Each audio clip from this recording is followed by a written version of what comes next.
محمد و آل محمد۔ خداوند عالم کے اس کلام واجب الاحترام کا ترجمہ اور خلاصہ مطلب یہ ہے کہ خالق اکبر حلفیہ بیان میں قسم کھا کے فرما رہا ہے، مجھے قسم ہے زمانے کی سب کے سب لوگ گھاٹے اور خسارے میں ہیں سوائے ان خوش قسمت لوگوں کے کہ جن کے اندر یہ چار صفات پائے جائیں۔ پہلی صفت ہے ایمان، دوسری صفت ہے ایمان کے تقاضوں کے مطابق نیک عمل اور نیک کام، اور تیسری صفت ہے جس کو حق سمجھتے ہیں وہ اس کو آگے بھی پھیلاتے ہیں، اور چوتھی صفت یہ ہے کہ خود بھی صبر کرتے ہیں اور دوسرے مصیبت زدہ لوگوں کو صبر کی وصیت اور نصیحت بھی کرتے ہیں۔ صلوات پڑھیں محمد و آل محمد پر، اللہم صلی علی محمد و آل محمد۔ تو سلسلہ کلام ایمان کے بارے میں جاری تھا کہ ایمان کی اصل حقیقت کیا ہے، مومن بننے کا طریقہ کیا ہے، مومن بن کر جینے مرنے کا سلیقہ کیا ہے۔ غالب نے کہا تھا بس کہ مشکل ہے ہر ایک کام کا آسان ہونا، آدمی کو بھی میسر نہیں انسان ہونا۔ ہر کام مشکل ہوتا ہے اور وہ کوشش کی جائے تو کون سا کام ہے جو نہیں کیا جا سکتا۔ تو غالب نے دعویٰ کیا بس کہ مشکل ہے ہر ایک کام کا آسان ہونا۔ دلیل پیش کرتے ہیں کہ آدمی ہر بندہ ہے لیکن انسان بہت کم ہے۔ فرشتوں سے افضل ہے انسان بننا مگر اس میں پڑتی ہے محنت زیادہ۔ تو لہذا آدمی ہونا بالکل ایک بدیہی چیز ہے، جو اولاد آدم ہے وہ آدمی ہے، اس پر کچھ خرچ نہیں ہوتا۔ لیکن اگر آدمی ترقی کر کے انسان بننا چاہے تو بہت بڑی منزلیں طے کرنی پڑتی ہیں، اور پھر انسان اگر کوشش کرے کہ مسلمان بنے تو پھر اس کو کئی گھاٹیوں سے گزرنا پڑتا ہے، تب جا کے آدمی مسلمان بنتا ہے۔ کہ مسلمان بننے کے بعد آدمی پھر کوشش کرے کہ اہل ایمان بنے تو پھر کئی اور سیڑھیوں پہ چڑھنا پڑتا ہے، تب آدمی جا کے اہل ایمان بنتا ہے۔ اللہم صلی علی محمد و آل محمد۔ اہل ایمان کے بعد درجہ ہے امام کا یا نبوت کا، وہ کسبی نہیں۔ آدمی ترقی کر کے نہ امام بن سکتا ہے نہ نبی بن سکتا ہے، لیکن کوشش کرے تو نبی کا اچھا امتی بن سکتا ہے، امام کا اچھا غلام بن سکتا ہے۔ تو لہذا بات ہو رہی تھی کہ مومن بننا چاہیں تو جناب امیر المومنین سے پوچھا کہ مولا ایمان کیا ہے، تو مولا نے فرمایا چند عقائد حقہ ہیں جن کو دل و دماغ میں رکھنا ہے، پھر زبان کو حرکت دے کر اس تصدیق قلبی کا اقرار کرنا ہے، پھر کو چند اعمال ہیں جن کو بجا لا کے اپنے ایمان کے پختہ ہونے کا اظہار کرنا ہے۔ اور پھر عرض کیا تھا کہ مولا کے دوسرے ارشادات خطبات کو سامنے رکھا جائے تو یہ حقیقت کھل کر سامنے آتی ہے کہ 5 عقیدوں کے دل و دماغ میں قائم کرنے راسخ کرنے کا نام ہے ایمان۔ ان میں سے پہلا عقیدہ ہے توحید، جس پر بقدر ضرورت گفتگو ہو چکی، اور ورنہ تو آپ کو پتہ ہے کہ گزشتہ سالوں میں نے 8 منٹ سے صرف توحید پہ پڑھی تھی، اور پھر بھی کہنا پڑا تھا کہ حق تو یہ ہے کہ حق ادا نہ ہوا۔ اور دوسرا ہے عقیدہ عدل۔ تمام اسلامی فرق اور مکاتب فکر میں سے یہ ترہ امتیاز مسلک آل محمد کے ماننے والوں کو حاصل ہے کہ ہمارے اصول عقائد میں داخل ہے کہ اللہ عادل ہے۔ عدالت کی اہمیت تو چاہتی ہے کہ آج کی ساری مجلس صرف عدل پہ پڑی جائے، لیکن دامن بیان کی کوتاہی وہ مجبور کرتی ہے کہ اس کو مختصر کر کے ذرا سلسلہ کلام آگے بھی بڑھایا جائے، اور یہی میں کوشش کروں گا۔ تو آپ سوچیں گے کہ یہ ہمارے مذہب کا طرہ امتیاز کیوں ہے؟ اللہ کی صفات اور بھی بہت ہیں، اللہ عالم بھی ہے، اللہ قادر بھی ہے، اللہ رحیم بھی ہے، اللہ کریم بھی ہے، اللہ رحمان بھی ہے، اللہ محیی بھی ہے، اللہ ممیت بھی ہے، اس کی صفات کی کوئی حد نہیں۔ ساری صفتوں کو چھوڑ کر عدل والی صفت کو ہم نے اصول میں کیوں شامل کیا ہے؟ تو میرے دوستوں اور میرے عزیزوں، پہلے تو عدل کا معنی ذہن میں رکھ لیں۔ عدل کی ضد ہے ظلم۔ ظلم کہتے ہیں وضع الشیء فی غیر محلہ، بے محل چیز کو رکھنا، بے موقع اور بے محل کام کرنا ظلم کہلاتے۔ ہر چیز کو اپنے موقع و محل پہ رکھنا عدل کہلاتا ہے۔ عدل اتنا اہم ہے کہ شریعت محمدیہ کا قانون ہے کہ اگر شاہد گواہ عادل نہیں، وہ شرعی عدالت میں گواہی نہیں دے سکتا۔ اگر پیش نماز عادل نہیں، وہ چند بندوں کے آگے کھڑے ہو کے نماز پنجگانہ یا جمعہ یا عیدین نہیں پڑھا سکتا۔ اگر مفتی اور مجتہد عادل نہیں، وہ دین کا فتویٰ جاری نہیں کر سکتا۔ اگر امام عادل نہیں، منصب امامت پہ فائد نہیں ہو سکتا۔ اگر نبی عادل نہیں، وہ نبی نہیں ہو سکتا۔ دنیا بتائے اگر خدا عادل نہیں تو پھر وہ خدا کیسے ہو سکتا ہے؟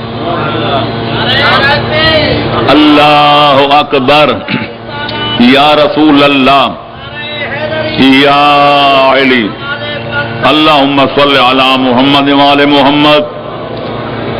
خدا فرماتا ہے ان اللہ یامر بالعدل والاحسان، میں اللہ اپنے بندوں کو حکم دیتا ہوں کہ لوگوں کے ساتھ عدل کرو۔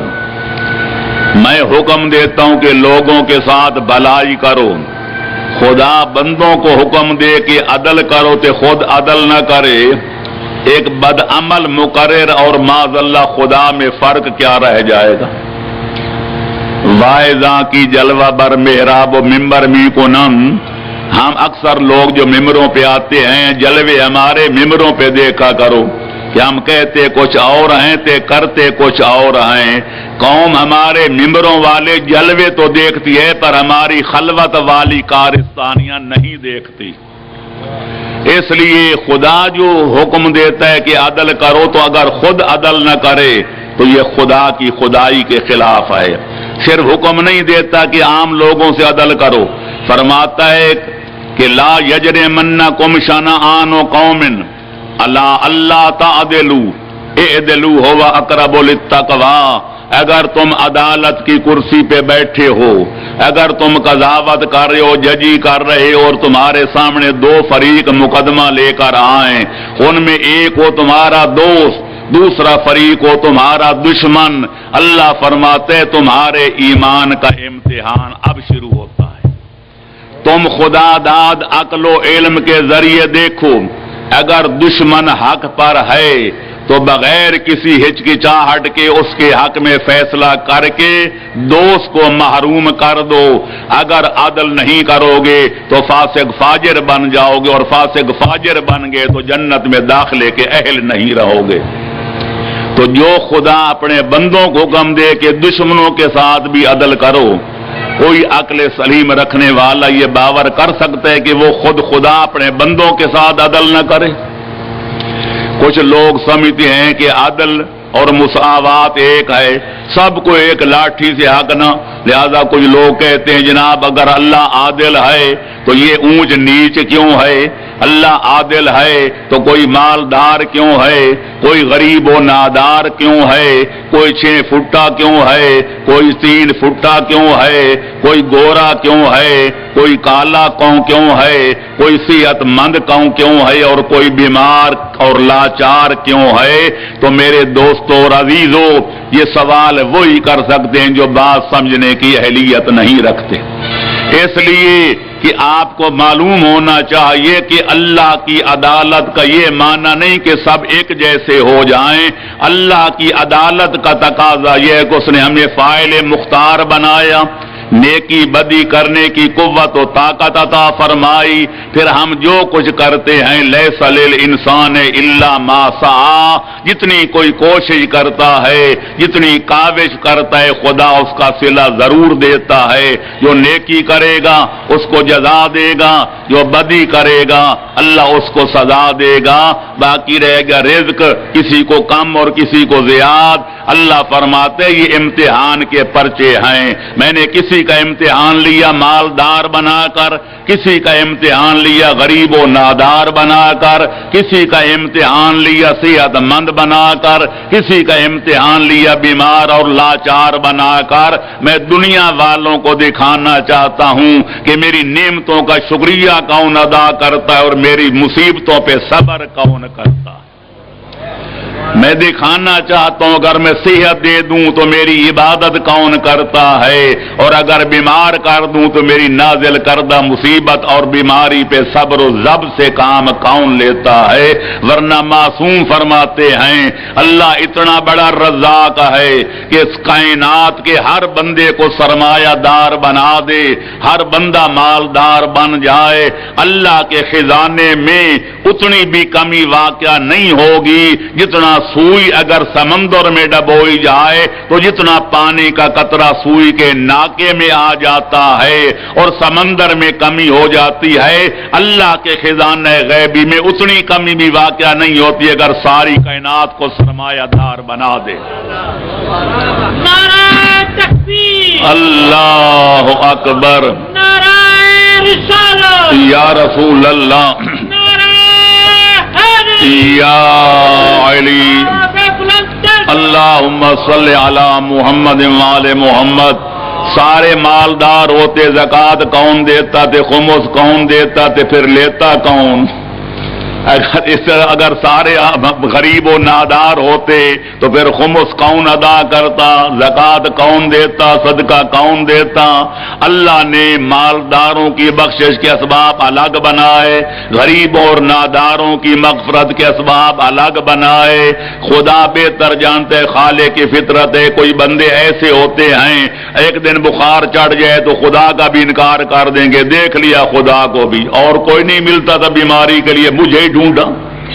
تو کچھ ایسے ہوتے ہیں کہ اگر ان کو صحت دے دے تو ساری دنیا کو تباہ و برباد کر دیں. خدا چاہتا ہے بستر پہ لیٹے رہیں تاکہ دنیا ان کے شر سے بچ جائے. الغرض جو کائنات کا خالق مالک پالک ہے وہ ہر بندے کے ظرف کے مطابق، طبیعت کے مطابق، فطرت کے مطابق سلوک کرتا ہے.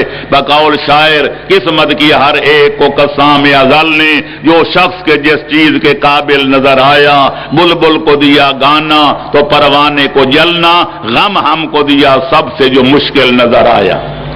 یہ اقبال اپنا جناب غالب نے کہا گرنی تھی ہم پہ بر کے تزلہ نہ نو تور پر، دیتے ہیں بادہ ظرف قدا خار دے کر. جتنی برتن میں گنجائش ہوتی ہے اللہ اتنا دیتا ہے. ایک اور جگہ قرآن میں بھی ہے کہ وَإِن مِّن شَيْءٍ إِلَّا وَعِندَنَا خَزَائِنُهُ وَمَا نُنَزِّلُهُ إِلَّا بِقَدَرٍ معلوم. کائنات کی ہر شے کے خزانے میرے قبضے قدرت میں ہیں، پر میں اتنا اتارتا ہوں، اتنا دیتا ہوں جتنا ظرف کے اندر گنجائش ہوتی ہے. اللہم صلی علی محمد وآل محمد. تو بہرحال یہ تو کونیات کے بارے میں ہے، اس کائنات کے بارے میں کہ اللہ جو کچھ کرتا ہے وہ عدل و انصاف پہ مبنی ہے. لیکن خصوصاً جو عدل ہے کہ اللہ خلاف عدل نہیں کرتا. اگر اللہ عادل نہیں، اللہ کے لیے عدالت ضروری نہیں، تو پھر کیا گارنٹی ہے کہ اس نے جو وعدہ کیا ہے میں نیکوں کو جنت میں داخل کروں گا؟ جب عادل نہیں تو وعدہ خلافی بھی کر سکتا ہے. اس نے جو فرما رکھا نبیوں اماموں کے ذریعے جو برے کام کرو گے تو میں تمہیں سزا دوں گا. لہذا جب اللہ عادل نہیں تو اپنے وعدہ وہی سے مکر سکتا ہے. اس نے کہا کہ میں جس کو بھیجتا ہوں اس کے ہاتھ پہ معجزہ ظاہر کرتا ہوں، اور میں جھوٹے کے ہاتھ پہ معجزہ ظاہر نہیں کرتا، میں اسی کے ہاتھ پہ کرتا ہوں جو میرا سچا نبی اور میرا سچا ولی ہوتا ہے۔ لیکن اللہ عادل نہیں، تو کیا گارنٹی ہے کہ وہ جھوٹے کے ہاتھ پہ معجزہ ظاہر کر کے دنیا کو گمراہ کر دے؟ الغرض یہ وہ اہم عقیدہ ہے کہ جب تک اللہ کو عادل نہ مانا جائے اس وقت تک عقیدہ قیامت بھی صحیح نہیں ہو سکتا، جنت و نار کا عقیدہ صحیح نہیں ہو سکتا، نبیوں کی نبوت پر، اماموں کی امامت پر کبھی اعتقاد نہیں رکھا جا سکتا۔ لیکن اگر اللہ کو عادل مان لیا جائے پھر آنکھیں بند کر کے ہر بندہ شریعت پہ چل کے اپنی نجات کے اسباب فراہم کر سکتا ہے، کیونکہ یقین ہے کہ ان اللہ لا یخلف المیعاد، اللہ کبھی وعدہ خلافی نہیں کرتا۔ صلوات پڑھو محمد و آل محمد پر اللہ۔ جو لوگ کہتے ہیں جی اللہ مرضیوں کا مالک ہے، اللہ کے لیے کوئی پابندی نہیں، نہ کوئی اللہ کے لیے نیکی دے، نہ کوئی بدی دے، نہ کوئی اچھائی دے، نہ کوئی برائی، وہ مرضیوں کا مالک ہے، چاہے تو موسیٰ کو پکڑ کے معاذ اللہ جہنم میں جھونک دے، وہ چاہے تو فرعون کو جنت میں داخل کر دے، مرضیوں کا مالک ہے، وہ شاہوں کا شاہ ہے، وہ بادشاہوں کا بادشاہ ہے۔ تو میں عرض کروں گا اگر موسیٰ جیسے اولو العزم نبی کو جہنم میں جھونک دے تو فرعون جیسے نابکار کو جنت میں داخل کر دے، یہ اللہ کی بادشاہی نہیں ہوگی، یہ تو پھر کھلی ہوئی سکھاں شاہی ہوگی۔ لہذا اس سکھاں شاہی سے بچنے کے لیے اللہ کو عادل ماننا پڑتا ہے۔ صلوات پڑھو محمد و آل محمد پر۔ لہذا اللہ اتنا بڑا عادل ہے کہ لا یظلم مثقال ذرۃ، اللہ فرماتے ہیں میں ایک رائی کے دانے کے برابر کسی بندے پہ ظلم نہیں کرتا۔ خدا ظالموں پہ لعنت بھیجتا ہے وَلَعْنَةُ اللَّهِ عَلَى الظَّالِمِينَ، فرماتے ظلم کرنا تو بعد کی بات، پہلے آدمی کسی کام کا ارادہ کرتا ہے، پھر اعضاء کو حرکت دیتا ہے، پھر وہ کام کرتا ہے۔ اللہ فرماتا ہے ان اللہ لا یرید ظلما للعباد، میں اللہ وہ عادل ہوں کہ اپنے بندوں پر ظلم کرنے کا کبھی ارادہ بھی نہیں کرتا۔ لہذا اگر اس کے باوجود اللہم صلی علی محمد و آل محمد، لہذا خداوند عالم عادل ہے، شاہد اللہ انہ لا الہ الا ہو والملائکۃ واولو العلم، اللہ فرماتا ہے ایک میں اللہ گواہی دیتا ہوں، دوسرا تمام کائنات کے اہل علم گواہ ہیں، تیسرا فرماتا ہے میرے تمام ملائکہ مقربین گواہ ہیں۔ کس بات کے گواہ ہیں؟ کہ میں عادل ہوں، خدا قائم بالقسط ہے، خدا عادل ہے، یہ سارا نظام کائنات اللہ کی عدالت کے ارد گرد گھوم رہا ہے۔ اگر اللہ ظلم کرنے لگ جائے، پیغمبر فرماتے ہیں یا مولا علی کا فرمان ہے کہ الملک یبقی مع الکفر ولا یبقی مع الظلم، اگر ایک بادشاہ کافر ہو لیکن ہو نوشیروان کی طرح عادل تو حکومت چل سکتی ہے، ملک باقی رہ سکتا ہے، لیکن اگر حاکم ظلم کی چکی چلانے لگ جائے تو کبھی ملک باقی نہیں رہ سکتا۔ کفر کے ساتھ ملک بچ سکتا ہے لیکن ظلم کے ساتھ کبھی نہیں بچ سکتا۔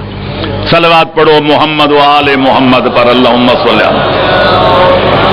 لہذا جو لوگ یہ عقیدہ رکھتے ہیں، معذرت کے ساتھ غرض کروں گا، ان کو نظر ثانی کرنی چاہیے کہ خیر ہی و شر ہی من اللہ تبارک و تعالی، کے نیکیاں بدیاں جان طرف ہوں اللہ تعالی کے۔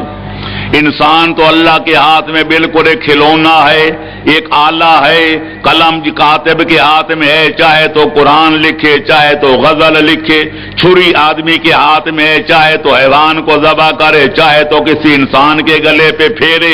انسان اللہ کے قبضے میں یوں ایک آلہ ہے، چاہے تو نیکیاں کرائے، چاہے تو بدیاں کرائے، نیکیاں بندہ کرتا ہے تو بھی اللہ تعالیٰ کراتا ہے، اگر آدمی بدیاں کرتا ہے تو بھی اللہ تعالیٰ کراتا ہے۔ مجھے اتنا بتاؤ اگر یہ عقیدہ صحیح ہے پھر نیکوکار جنت میں جانے کا حقدار کیسے بنے گا؟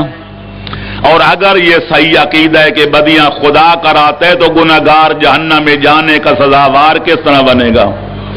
پھر تو جزا بھی اللہ کو ملنی چاہیے تھے، معاف رکھنا سزا بھی اللہ کو، کیونکہ نیکیاں بھی وہ کراتے تھے، بدیاں بھی وہ کراتا ہے۔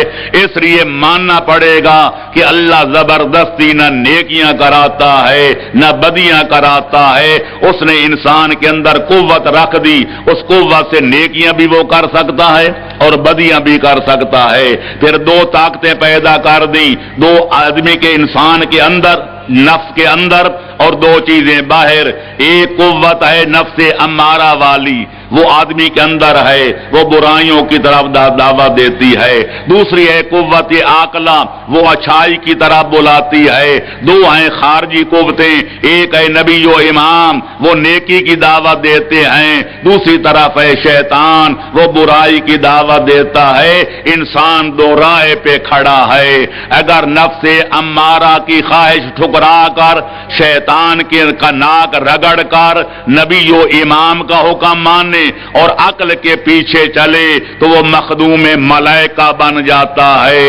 لیکن اگر عقل کی آواز پہ لبیک نہ کہے، نبی و امام کی آواز اور ان کی صدا پہ لبیک نہ کہے، وہ نفس امارہ کا غلام بن جائے، شیطان کا غلام بے دام بن جائے، آدمیت کے درجے سے گر کر وہ حیوانوں سے بھی بدتر ہو جاتا ہے۔ اللہم صلی علی محمد و آل محمد۔ یہی وجہ ہے خدا فرماتا ہے انا ہدیناہ السبیل، ہم نے انبیاء و مرسلین بھیج کر آدمی کو راستہ دکھا دیا کہ یہ راستہ جنت کی طرف جاتا ہے، یہ راستہ جہنم کی طرف جاتا ہے۔ یہاں لفظ سبیل اور دوسری جگہ نجدین، انا ہدیناہ النجدین، ہم نے دونوں راستے آدمی کو دکھا دیے، جنت والا بھی جہنم والا بھی۔ قد تبین الرشد من الغی، اتنے نبی اور امام آنے کے بعد بھری ہوئی کائنات میں ایک بندہ بھی ایسا نہیں مل سکتا جو یہ کہے کہ مجھے پتہ نہیں کہ حق کیا ہے اور باطل کیا ہے۔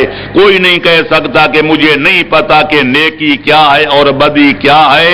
ہم نے ہر چیز علیحدہ کر دی، حق الگ ہو گیا، باطل الگ ہو گیا، نیکی الگ ہو گئی، بدی الگ ہو گئی۔ اب راستے پہ چلنا حضرت انسان کا ذاتی فعل ہے، اختیاری فعل ہے۔ چاہے تو جنت والے راستے پہ چل کے جنت میں جائے اور چاہے تو جہنم والے راستے پہ چل کے جہنم کا ایندھن بن جائے۔ وما ربک بظلام للعبید، میں وہ عادل خدا ہوں کہ میری طرف ظلم کی نسبت بھی نہیں دی جا سکتی۔ اللہ اکبر، یا رسول اللہ، یا علی، اللہم صلی علی محمد و آل محمد۔ بس عدل کے بارے میں اتنا کافی ہے۔ ہمارے مذہب کا یہ تغرائے امتیاز ہے، درہ امتیاز ہے، اور ہمارے لیے باعث صد افتخار ہے کہ ہم اللہ کو عادل جانتے ہیں اور انشاءاللہ جانتے تھے، جانتے ہیں اور رہتی دنیا تک اللہ کو عادل جانتے رہیں گے اور مانتے رہیں گے۔ اگر اللہ ہی عادل نہیں تو پھر ثواب کی توقع کس طرح رکھیں گے کہ اس کے عذاب سے ڈریں گے کس طرح؟ لہذا اللہ عادل ہے۔ دو عقیدے ہو گئے ختم مومن بننے کے لیے۔ اب ذرا آگے بڑھو، تیسرا عقیدہ ہے نبوت و رسالت۔ صلوات پڑھیں محمد و آل محمد پر، اللہم صلی۔ سب سے پہلا سوال یہ پیدا ہوتا ہے کہ نبی اور رسول کی پبلک اور عوام کو ضرورت کیا ہے؟ نبی کا آنا ضروری ہے؟ ہم کہتے ہیں ہاں۔ جواب کیوں ضروری ہے اس کا ہمیں جواب معلوم ہونا چاہیے۔ رسول کا آنا لازم ہے، کیوں لازم ہے اس کا کوئی جواب ہمارے پاس ہونا چاہیے، کیونکہ اصول عقائد میں تقلید کام نہیں آتی، اپنی تحقیق کام آتی ہے۔ ایک بندہ کہے جی خدا ہے، تیرے پاس کیا ثبوت ہے؟ جی بابے جی نے کہا ہے کہ اللہ تعالیٰ ہے، یہ کافی نہیں۔ حسنین کا نانا خاتم الانبیاء ہے، جی ہاں، کیا دلیل ہے؟ جی استاد جی نے مجھے یہی پڑھایا تھا کہ نبی سارے برحق ہیں پر ہمارا نبی آخری نبی ہے. دلیل کیا ہے یہ تو مجھے پتہ نہیں. تیرا امام کون ہے؟ مولا علی میرے امام ہیں. دلیل یہ اما جی نے بتایا تھا کہ علی ولی اللہ کلمے میں پڑھنا چاہیے، علی امام ہے اور کوئی نہیں. دلیل کیا ہے؟ اما جی نے بتایا تھا. لہذا بلکہ یہاں مجتہد بھی کہہ دے تو وہ کافی نہیں جب تک دلیل سے ثابت نہ کیا جائے کہ خدا ہے تو کیسے ہے، خدا عادل ہے تو کس طرح ہے، نبی کا ہونا ضروری ہے تو کس طرح ضروری ہے، امام کا وجود اگر لازم ہے تو پھر اس کی ضرورت کیا ہے، اور امام کیسا ہونا چاہیے، نبی کیسا ہونا چاہیے، معیار نبوت کیا ہے، میزان امامت کیا ہے، اور ان کی پبلک کو ضرورت کیا ہے. جب تک دلیل سے ثابت نہ کیا جائے اس وقت تک آدمی کا عقیدہ پختہ نہیں ہو سکتا. صلوات پڑھو محمد والے محمد پر. ہاں یہ الگ بات ہے کہ دلائل کے لیے ضروری نہیں جو نبی کے پاس ہیں وہ آپ کے پاس ہوں، جو امام کے پاس دلائل ہیں وہ آپ کے پاس ہوں، یا مجتہدین کے پاس جو بڑے بڑی دلیلیں ہیں فلسفے کی اور منطق کی اور پتہ نہیں کیا کیا قانون اور آئین فطرت کی وہ آپ کے پاس بھی ہوں. دلیل ہونی چاہیے خواہ وہ پیغمبر کے زمانے کی بوڑھی عورت کے چرخے والی کیوں نہ ہو. یہ میں نے ایک اشارہ کیا ہے، پڑھے لکھے لوگ جانتے ہیں کہ پیغمبر اکرم کا دور تھا، ایک بوڑھی عورت چرخہ کاٹ رہی تھی اور خدا خدا کا نام لے رہی تھی. ایک منکر خدا جو گزرا کہنے لگی او مائی بوڑھی تو جو کہتی ہے خدا ہے تے خدا کا ورد کر رہی ہے، تیرے پاس دلیل کیا ہے کہ خدا ہے؟ اس نے کہا میں کوئی نہ منطق پڑھی ہوں، یعنی میں مفہوم عطا کر رہا ہوں، اس کے منون لفظ نہیں ہے، نہ میں منطق جانتی ہوں نہ فلسفہ نہ کوئی لمبے چوڑے دلائل. میرا چرخہ دلیل ہے کہ خدا ہے. جو چلا رہی تھی اس نے کہا وہ کس طرح؟ کہنے لگے جب یہ چھوٹی سی مشینری ہے، جب میں اس کو گھماتی ہوں حرکت دیتی ہوں تو یہ چلنے لگ جاتا ہے، جب میں ہاتھ روک لیتی ہوں تو یہ فوراً رک جاتا ہے. تو مجھے پتہ چل گیا اگر چھوٹی سی مشینری بغیر چلانے والے کے نہیں چل سکتی تو یہ پوری کائنات کا نظام کیسے چلانے والے کے بغیر چل رہا ہے. اللہم صلی علی محمد وآل محمد. جب بارگاہ رسالت میں اس بوڑھی عورت کا یہ واقعہ بیان کیا گیا، پیغمبر نے حاضرین کو حکم دیا علیکم بدین العجائز، یہ بوڑھی عورتوں والا دین لازم پکڑو. اس کا یہ معنی نہیں ہے کہ جو علماء کہیں وہ بری کیا وہ چھوڑ دو بس وہی بات نہیں. مطلب یہ تھا کہ جو دین اختیار کرو، جو عقیدہ اختیار کرو، جو اپنا نظریہ دل و دماغ میں راسے کرو وہ دلیل کے ساتھ کرو، خواہ وہ چرخے جیسی سادہ دلیل کیوں نہ ہو. تو لہذا یہاں بھی وہی بات ہے، پہلے سوچنا پڑے گا کہ ہمیں نبی اور رسول کی ضرورت کیا ہے، کیوں خدا پر لازم ہے کہ وہ رسول بھیجے. تو میرے دوستو میرے عزیزو اس کے بارے میں بہت کچھ کہا جا سکتا ہے. میں نے اصل فوائد میں اپنی تفسیر فیضان الرحمان میں بڑے دلائل اور بڑے وجوہ نقل کیے ہیں، لیکن حالات حاضرہ کے پیش نظر اور ظرف زمان و مکان کے مطابق میں 2-3 وجوہ کی طرف اشارہ کروں گا. پہلی بات تو یہ ہے کہ جب ہم اللہ کو مانتے ہیں اور اللہ کو علیم و حکیم بھی جانتے ہیں کہ اللہ ہے، جیسا کہ کل گفتگو ہو چکی، اللہ نے ہمیں پیدا کیا، اللہ نے ہمیں انسان کو اشرف المخلوقات بنایا، اللہ نے کوئی کام بغیر حکمت و مصلحت کے نہیں کیا، تو پھر سوال ابھر کے سامنے آتے ہیں اللہ نے ہمیں پیدا کیوں کیا؟ اگر وہ علیم بھی ہے اور حکیم بھی ہے اور یقیناً ہے تو پھر ہمارے پیدا کرنے میں حکمت کیا ہے، ہمارے پیدا کرنے میں مصلحت کیوں ہے؟ زمین کا فرش کیوں بچھایا گیا؟ آسمان کا شامیانہ کیوں لگایا گیا؟ اس کو یہ روشن جو ہیں دو قندیلیں چاند اور سورج کی یہ کیوں روشن فرمائی گئی، لاکھوں کروڑوں جو ہیں تاروں کے یہ کمکمے کیوں جلائے گئے، یہ نظام ہستی کیوں سجایا گیا، حضرت انسان کو کیوں پیدا کیا گیا، اس کی غرض خلقت کیا ہے، اس کے چند طریقے تھے۔ یہ اللہ سے جا کر ہم پوچھتے، اللہ کی بارگاہ میں جا کر، یا اللہ ہمارے سامنے آ کے بتاتا، لیکن یہ دونوں چیزیں ممکن نہیں۔ ہم گناہگار ہیں، بدکار ہیں، اتنے ہیچ مدار ہیں کہ اللہ کی بارگاہ تک براہ راست پہنچ نہیں سکتے۔ اللہ اتنا اجل و عرفہ ذات ہے کہ وہ آنا جانا اس کی شان کے خلاف ہے، وہ ہر کس و ناقص سے کلام نہیں کرتا۔ یہی تھے دو حساب، سو یوں پاک ہو گئے۔ پھر کون بتائے کہ اللہ نے ہمیں پیدا کیوں کیا، ہماری خلقت کا مقصد کیا ہے یا نہیں؟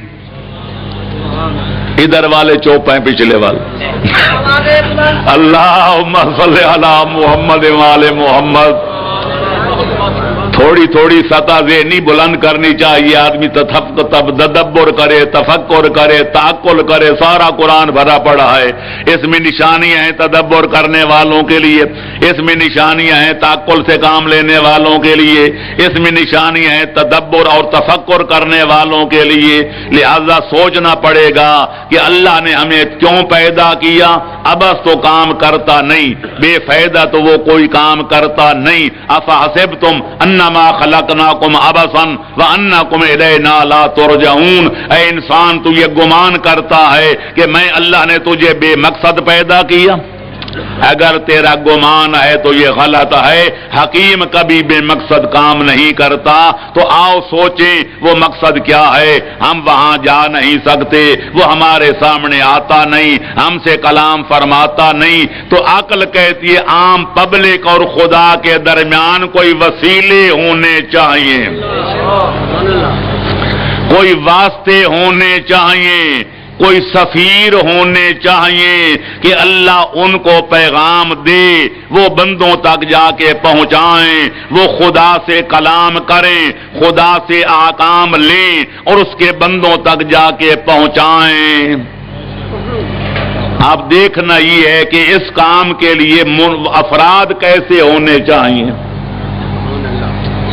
اگر وہ ہم جیسے ہوں جیسے ہم ہیں، ہم گناہگار، وہ سفیر بھی گناہگار، ہم جہالت کا مجسمہ، معاذ اللہ وہ بھی جاہل، ہم گناہگار وہ بھی گناہگار، ہم خطا کار وہ بھی خطا کار، ہم بھی غلطیوں کا مجسمہ، وہ بھی مرکب من الخطاء والنسیان۔ پھر وہ سفیر کیسے بنے گا؟ وہ ہم تک اللہ کا پیغام کیسے پہنچائے گا؟ وہ اللہ سے ہم کلام کس طرح ہوگا؟ تو عقل یہ کہتی ہے کہ اس واسطے کو ایسا ہونا چاہیے، اس وسیلے کے لیے ایسا ہونا لازم ہے کہ وہ نہ اس جیسا ہو کہ نہ ہم جیسا ہو۔ اگر بالکل اللہ جیسا ہوتا تو جس طرح اللہ ہمارے سامنے نہیں آتا وہ وسیلہ بھی نہ آ سکتا، اور اگر بالکل ہم جیسا ہوتا تو جس طرح ہم براہ راست اللہ تک نہیں پہنچ سکتے، وہ نہ خود پہنچ سکتا نہ ہمیں پہنچا سکتا۔ اس لیے عقل کہتی ہے اس میں دو پہلو ہونے چاہیے، ایک پہلو ہو نورانی اور روحانی، اور دوسرا پہلو ہو جسمانی اور انسانی، جو روحانی اور نورانی جنبے اور پہلو کی بنا پر مرکز نور سے رابطہ قائم کر سکے، اللہ سے ہم کلام ہو سکے، اللہ سے پیغام لے سکے، اور دوسرے جنبہ اور دوسرے پہلو انسانی کی بنا پر انسانوں میں رہ سکے، ان کے ساتھ بیٹھ سکے، ان تک اللہ کا پیغام پہنچا سکے۔ تو لہذا یہی وجہ ہے کہ جن لوگوں لوگوں نے ان کے نورانی اور روحانی پہلو پہ نظر ڈالی، وہ غالی بن کے کہنے لگے یہ تو اس جیسے ہیں، اور جنہیں انسانی اور بشری پہلو پہ نظر ڈالی وہ بیچارے کوتا اندیش کہہ اٹھے یہ تو بالکل ہم جیسے ہیں۔ لیکن جن بالغ نظر لوگوں کی نگاہ ان کے دونوں پہلوؤں پر تھی، وہ پکار اٹھے یہ نہ اس جیسے ہیں نہ ہم جیسے ہیں، وہ اپنی مثال آپ ہیں، ان جیسا کوئی اور نہیں ہے۔ اللہ اکبر، یا رسول اللہ، یا علی، اللہم صلی علی محمد وآل محمد۔ کبھی حرف مشدد آپ نے دیکھا ہوگا وَلَضَّالِّينَ، ایک سرا اس کا ادھر ملتا ہے دوسرا ادھر ملتا ہے، اس کا کام ہی دو جملوں کو یا دو لفظوں کو یا دو حرفوں کو آپس میں ملانا ہوتا ہے۔ اسی بنا پر کسی شاعر نے کہا کہ یہ جو وسیلے ہوتے ہیں ادھر اللہ سے واصل ادھر مخلوق میں شاغل، خواص اس برزخ کبریٰ میں ہے حرف مشدد کا۔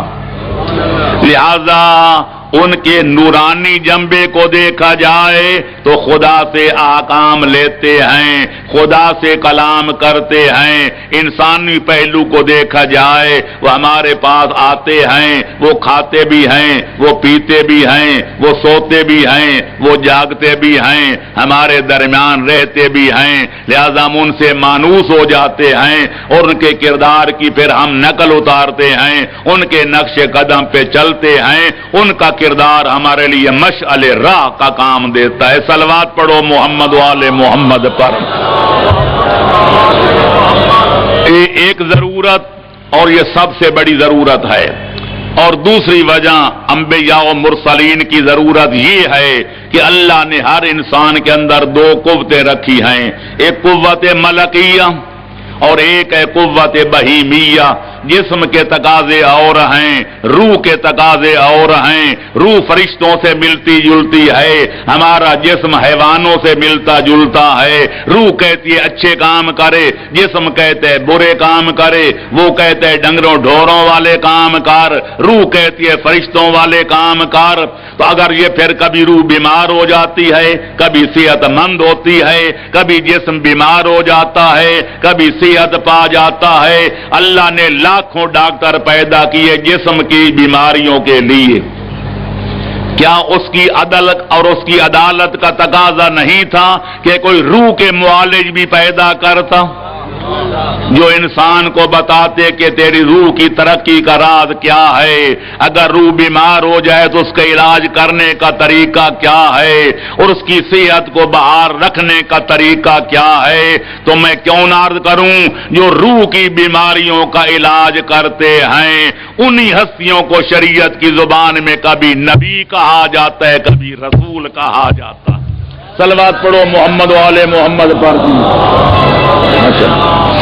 تو لہذا دو وجہ، اور تیسری وجہ وہ بھی ایک ایسی معقول وجہ ہے کہ جس کا کوئی عقل مند انکار نہیں کر سکتا، خالق نے انسان کو مدنی و تباہ پیدا کیا ہے۔ کوئی بندہ، کوئی شاہ ہو یا گدا، کوئی امیر ہو یا فقیر، جتنا بڑا کیوں نہ ہو، ہر بندہ اپنے تنہا ضروریات زندگی پورے نہیں کر سکتا۔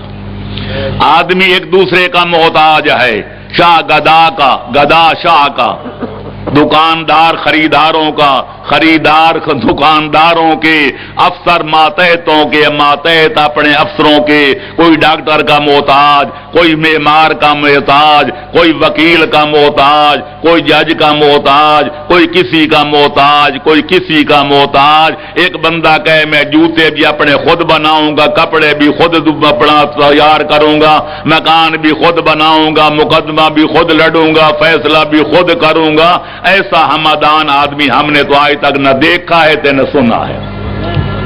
لہذا جب آدمی نے مل جل کے رہنا ہے، امیر بھی ہیں، فقیر بھی ہیں، شاہ بھی ہیں، گدھا بھی ہیں، نیک بھی ہیں، بدکار بھی ہیں، ظالم بھی ہیں، مظلوم بھی ہیں، تو لہذا ان کے لیے کوئی قانون نہیں ہونا چاہیے جو آدمیوں کے درمیان عدل قائم کرنے کے لیے، ان کے نظام کو برقرار رکھنے کے لیے، مظلوموں کو ظالموں کے پنجے ظلم سے چھڑانے کے لیے۔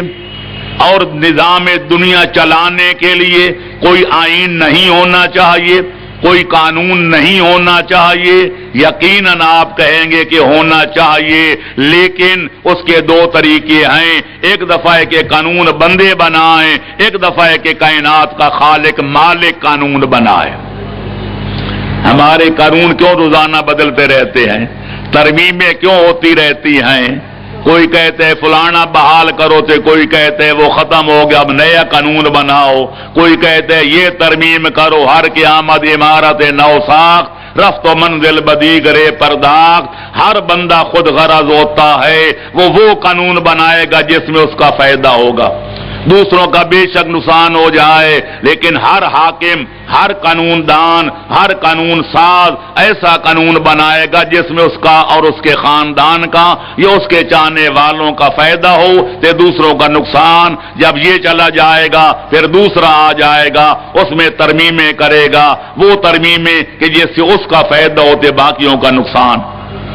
لہذا قانون ساز ایک ایسی ہستی کو ہونا چاہیے کہ جس کی نظر میں سارے برابر ہوں، اور وہ کائنات کے خالق کے سوا کوئی اور نہیں ہو سکتا، کائنات کے مالک کے سوا، کائنات کے پالک کے سوا کوئی نہیں ہو سکتا۔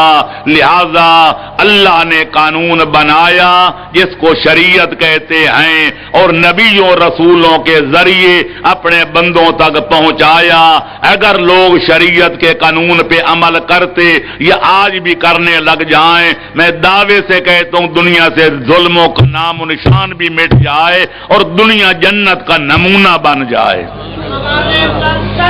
اللہم صلی علی محمد وآل محمد۔ تو لہذا شریعت میں قانون سازی کا حق اللہ کو حاصل ہے، قانون اللہ بناتا ہے، آئین اللہ بناتا ہے۔ جب وہ قانون بنا دے بندوں کی بہتری کے لیے، ان کی صلاح و فلاح کے لیے، ان کے دین و دنیا میں کامیابی و کامرانی کے لیے، اس کے بنائے ہوئے قانون کو بندوں تک پہنچانا یہ نبی اور رسول کا کام ہوتا ہے۔ جب اللہ بنا دے، نبی پہنچا دے، کہ نبی پہنچا کر اللہ کی بارگاہ میں واپس چلا جائے، اس قانون کو آگے پھیلانا اور مشکل وقت آنے پر اپنا تن من دھن قربان کر کے اس قانون کو زندہ جاوید بنانا، یہ ہوتا ہے نبی کے قائم مقام یعنی کائنات کے امام کا کام۔ اللہم صلی علی محمد و آل محمد۔ اب واضح ہو گیا کہ کائنات کو ہادی کی ضرورت ہے، رہبر و رہنما کی ضرورت ہے۔ اب دیکھنا یہ ہے کہ اللہ جن کو نبی اور رسول بناتا ہے، کسی ویسے بھیڑ بکریاں چرانے والے کو پکڑ کے اس کے سر پہ تاج نبوت رکھ دیتا ہے؟ کسی ہل چلانے والے کو پکڑ کے رسول بنا دیتا ہے؟ نہیں، نبی ہوتا ہے جبکہ ماں کے شکم میں ہو، رسول ہوتا ہے جب پنگھوڑے میں سو رہا ہو۔ تو اللہ جن کو نبی بناتا ہے، اللہ جن کو رسول بناتا ہے، اور جن کو نبی اور رسولوں کا قائم مقام اور کائنات کا ہادی و امام بناتا ہے، ان کو چند ایسے صفات بدو خلقت میں ان کی فطرت میں رکھ دیتا ہے کہ جن کی وجہ سے وہ ساری دنیا سے اعلیٰ و افضل ہوتے ہیں، اور کائنات میں کوئی ان کا ہم پایا اور ہم پلہ نظر نہیں آتا ہے۔ اللہم صلی علی محمد وآل محمد۔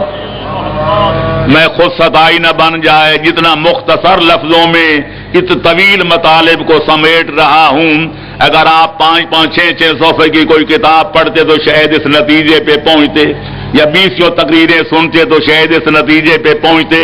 بے شک میں ذرا جلدی بول رہا ہوں، اور ظاہر ہے کہ زیادہ جلدی بولنا حسن خطابت کو مجروح کر دیتا ہے، لیکن میری مجبوری یہ ہے کہ میں چاہتا ہوں عاشورہ ختم ہونے سے پہلے جو موضوع میں نے شروع کیا اس آیت مبارکہ کی، اس سورہ مبارکہ کی تفسیر مکمل ہو جائے اور ہم کسی نتیجے پر پہنچ سکیں، اس لیے میں ذرا اختصار کے ساتھ اور جلدی پھینکا پھینک سے کام لیتے ہوئے عرض کر رہا ہوں کہ میرے دوستوں اور میرے عزیزوں، آؤ دیکھیں کہ نبی اور رسول میں کن صفات و ملکات کا پایا جانا لازمی ہے۔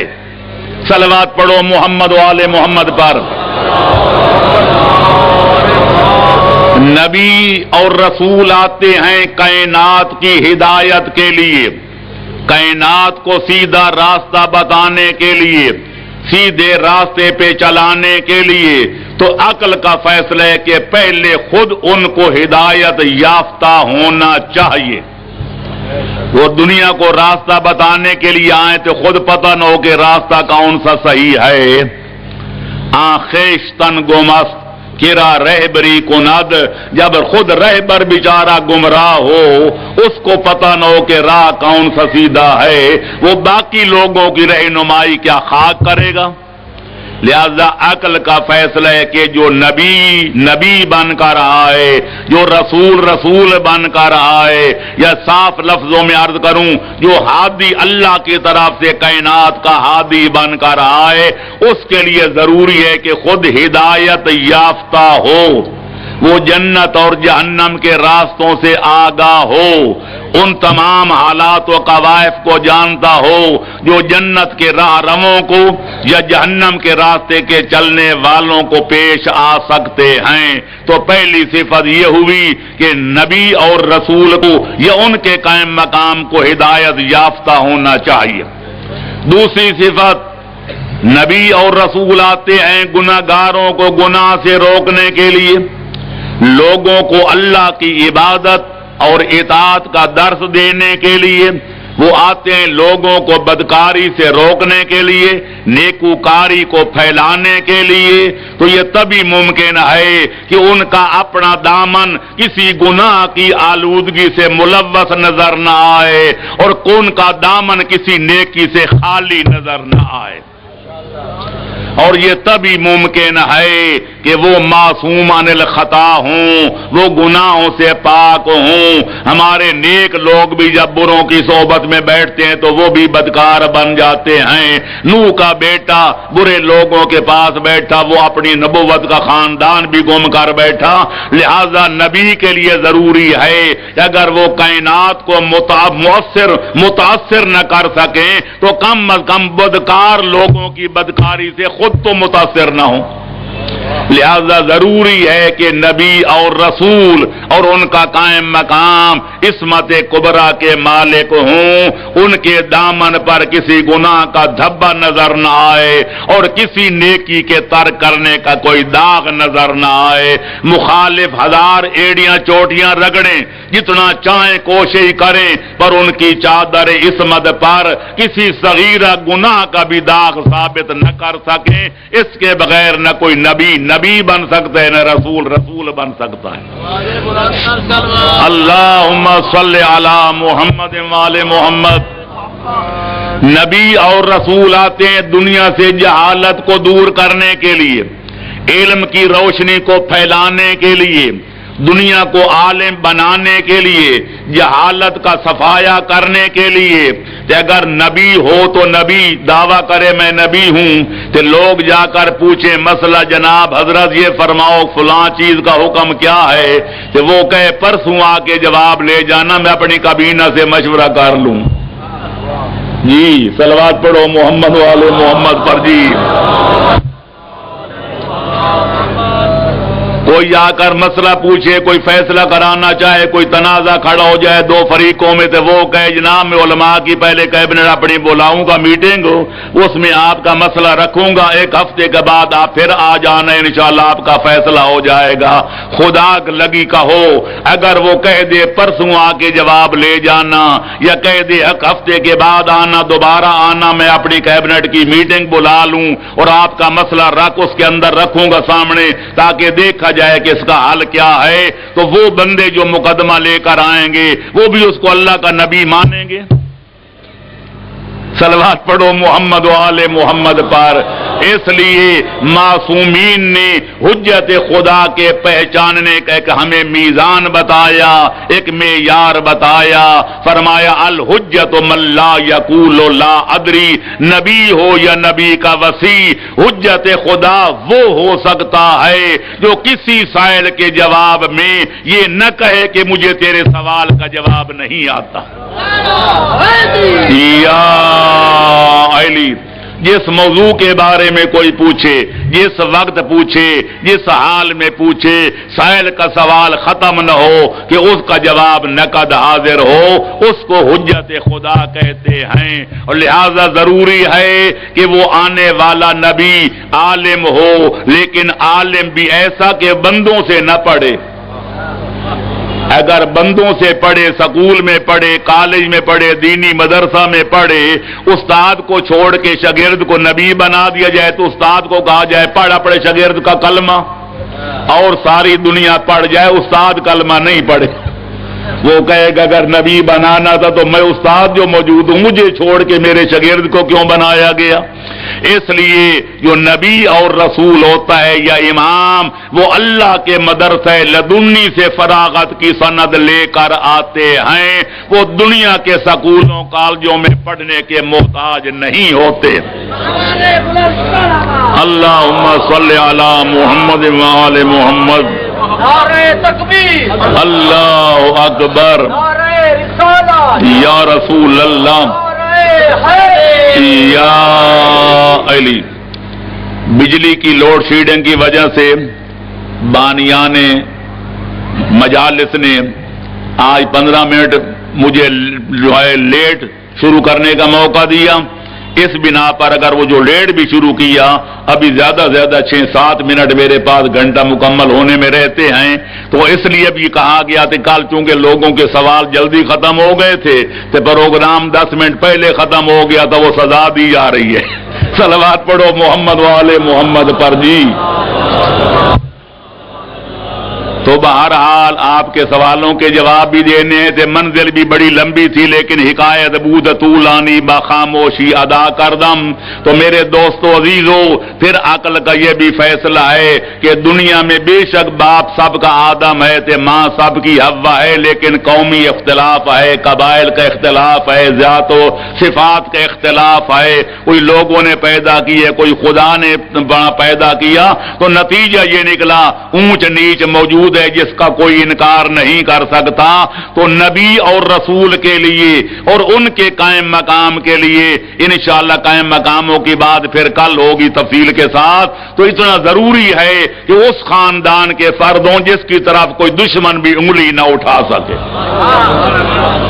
اس خاندان کے مرد ہوں یا عورتیں، بڑے ہوں یا چھوٹے، نبی اور رسول کے لیے ضروری ہے، اور ان کا جو قائم مقام ہوگا اس کے لیے بھی لازم ہے کہ وہ ایسے خاندان اعلیٰ کا فرد ہو کہ کوئی دشمن بھی اس کے خاندان کی طرف انگلی نہ اٹھا سکے کہ اس کے خاندان کی فلاں عورت اچھی نہیں تھی، یا فلاں مرد اچھا نہیں تھا، یا فلانے کا کردار مشکوک تھا، تاکہ کوئی بندہ عذر نہ کر سکے میں اونچے خاندان کو ہو کر نیچے والے کو کیوں مانوں۔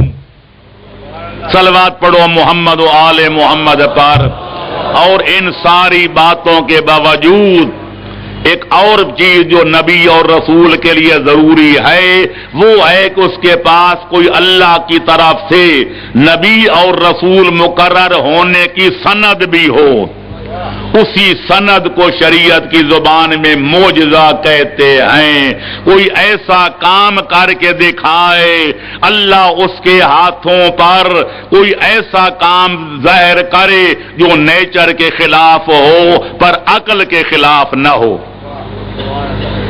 وہ دکھائے جو ساری دنیا کو عاجز کر دے، اس کا مثل کوئی اور نہ لا سکے، اس کو کہتے ہیں نبی کی نبوت کی سند اور رسول کی رسالت کی سند اور امام کی امامت کی سند۔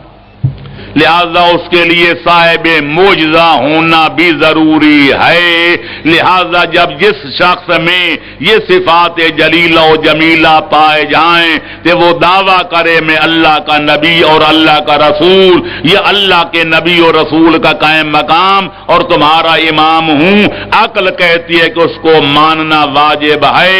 اگر نہیں مانو گے تو گمراہی کے سوا کچھ حاصل نہیں ہوگا. صلوات پڑھو محمد و آل محمد پر. یہاں میں اپنے بیان کو ختم کرنا چاہوں گا. اگر میں مزید تفصیلات میں جاؤں تو کم از کم ایک مجلس درکار ہے اس بات کے ثابت کرنے کے لیے کہ جس طرح ہر نبی اپنی امت سے افضل ہوتے، ہمارا نبی وہ ہے جو آدم سے لے کر عیسیٰ تک 1,24,000 نبیوں سے افضل ہے. لیکن اجمالاً سمجھ لو میرے دوستو، اللہ نے کائنات میں کوئی بھی دو چیزیں برابر پیدا نہیں کی. تلک الرسل فضلنا بعضهم علی بعض. نبی ہیں تو درجے الگ الگ، رسول ہیں تو مرتبے الگ الگ، امام ہیں تو درجے الگ الگ، مومن ہیں تو ایمان الگ الگ، کوئی دو بے ایمان ہیں تو بے ایمانی الگ الگ، دو نیکوکار ہیں تو نیکی الگ الگ، دو بدکار ہیں تو برائی الگ الگ، دو عالم ہیں تو علم الگ الگ، دو جاہل ہیں تو جہالت الگ الگ. لہذا دو نبی بھی برابر نہیں. اللہ تیسرے پارے کے آغاز میں فرماتے تلک الرسل، یہ سارے رسول جو میں نے بھیجے ہیں سارے برحق ہیں، لیکن فضلنا بعضهم علی بعض، میں نے بعضوں کو بعضوں پہ فضیلت دی ہے. ہمارا نبی وہ ہے. اللہم صلی علی محمد وآل محمد. ہمارا نبی وہ نبی ہے، ہمارا رسول وہ رسول ہے جو سارے نبیوں سے افضل بھی ہے، وہ سید الانبیاء بھی ہے، اور ہمارا نبی وہ ہے جو خاتم الانبیاء بھی ہے. سارے نبیوں سے افضل ہمارا نبی، سارے نبیوں کا ختم کرنے والا ہمارا نبی. لہذا اللہ نے یہ امت محمدیہ کو اعزاز عطا فرمایا کہ بغیر مانگے تانگے اس نے ہمیں اس نبی اعظم کی امت بنایا کہ جس کے امتی ہونے کی دعائیں نبی مانگتے ہوئے نظر آتے ہیں. اللہم صلی علی محمد وآل محمد. نتیجہ یہ نکلا ساری بات کا کہ اللہ نے جب سے تخلیق کائنات کا آغاز کیا اس روز سے لے کر آج کے لمحے تک، اور آج کے لمحے سے لے کر آفتاب قیامت کے ابھرنے تک ہم قرآن اٹھا کر غلاف خانہ کعبہ کو پکڑ کر اللہ کے قرآن کو سر پہ رکھ کر اللہ کی ذات و صفات کی قسم کھا کر کہہ سکتے ہیں کہ جب سے آغاز کائنات ہوا اس وقت سے لے کر اختتام کائنات تک اللہ نے کوئی ایسا سانچہ بنایا ہی نہیں کہ جس نے ڈھلنے والا عبداللہ اور آمنہ کے لال کی برابری کا جرات کر سکے. اللہم صلی علی محمد وآل محمد. وہ سید الاولین بھی ہیں، وہ سید الآخرین بھی ہیں، وہ خواجہ کائنات بھی ہیں، وہ افضل الموجودات بھی ہیں، وہ علت غائی کائنات بھی ہیں، اور سب سے بڑھ کر وہ ممدوح خدا بھی ہیں. اور میں چاہوں اس ممدوح خدا کی مدح کروں. بقول شاعر کس سے ہو سکتی ہے مدح ممدوح خدا، اور کس سے ہو سکتی ہے آرائش فردوس بری. جس کی اللہ مدح کرے کوئی بندہ کیسے کر سکتا ہے؟ جس جنت کو خالق اپنے دست قدرت سے سجائے اس کی زیبائش میں کون افزائش کر سکتا ہے؟ صلوات پڑھو محمد و آل محمد پر. بس میرے دوستو، میرے عزیزو، اتنی عظمت کا مالک نبی، اتنی جلالت کا مالک نبی، اتنے صفات جلیلہ و جمیلہ کا حامل نبی، لیکن وہ خود فرماتے ہیں ما اوذی نبی کما اوذیت. جس قدر مجھے دنیا نے اذیت پہنچائی، جتنا مجھے صدمے پہنچائے، اتنا آدم سے لے کر عیسیٰ تک کسی نبی کو بھی اذیت نہیں پہنچائی گئی. میں کہتا ہوں دنیا کا اصول ہے کہ جتنا بھی کیوں نہ مظلوم ہو، جب وہ دنیا سے چلا جائے اس کے مصائب ختم ہو جاتے ہیں. اس کی تکلیفیں ختم ہو جاتی ہیں، لیکن ہمارے نبی کو آج تک بھی جنت میں چین نہیں، کہیں اپنی بیٹی کے مصائب، کہیں اپنے بھائی اور داماد حیدر کرار کے مصائب، کہیں اپنے شہزادے گانے کونین جن کے امام حسن کو دائیں گود میں اور امام حسین کو بائیں گود میں اٹھا کے نبی چلتے تو فخر کرتے تھے کہ جیسے نواسے خالق نے مجھے دیے ایسے کسی اور کو نہیں دیے۔ کبھی ان کے مصائب، کبھی مظلوم کربلا کے مصائب، کبھی زین العابدین کی قید و بند کے مصائب، کبھی موسیٰ کاظم کی قید کے مصائب، آج تک 12ویں لال ولایت کی غیبت کبریٰ کے مصائب، نبی کو آج بھی جنت میں چین نہیں۔ میں کیا عرض کروں، ابھی دختر نیک اختر کی مصیبتوں سے نبی فارغ نہیں ہوئے تھے کہ حیدر کرار کی شہادت کا سانحہ پیش آ گیا۔ مولانا بیان کر رہے تھے، میں صرف اتنا عرض کروں گا کہ جب حیدر کرار کے سر اقدس پر ظالم نے وار کیا اور میرے آقا کا سر اقدس 2 نیم ہوا، اور پہلا جملہ جو علی کی زبان سے نکلا وہ یہ تھا کہ فزت برب الکعبہ، کہ میں اللہ کے قسم کھا کے رب کعبہ کی قسم کھا کے کہتا ہوں علی آج اپنے مقصد میں کامیاب ہو گیا۔ شہزادوں نے چادر بچھائی، زخمی بابے کو چادر پہ لٹایا اور ان بیت الشرف میں لائے۔ جب شہزادیوں نے اپنے بابے کی حالت دیکھی جو پہلے ماں کے صدمے سے ابھی نڈھال تھی، جب یہ حالت دیکھی تو بیویاں اتنے بلند آواز سے رونے لگی کہ آسمان کے فرشتے بھی گریہ و بکا کرنے لگ گئے۔ حیدر کرار نے ذرا آنکھیں کھولی، دیکھا میری بیٹیاں اونچی آواز میں رو رہی ہیں۔ دروازے پر میرے اصحاب کھڑے ہیں، فرمایا حسن بیٹا میرے قریب آؤ۔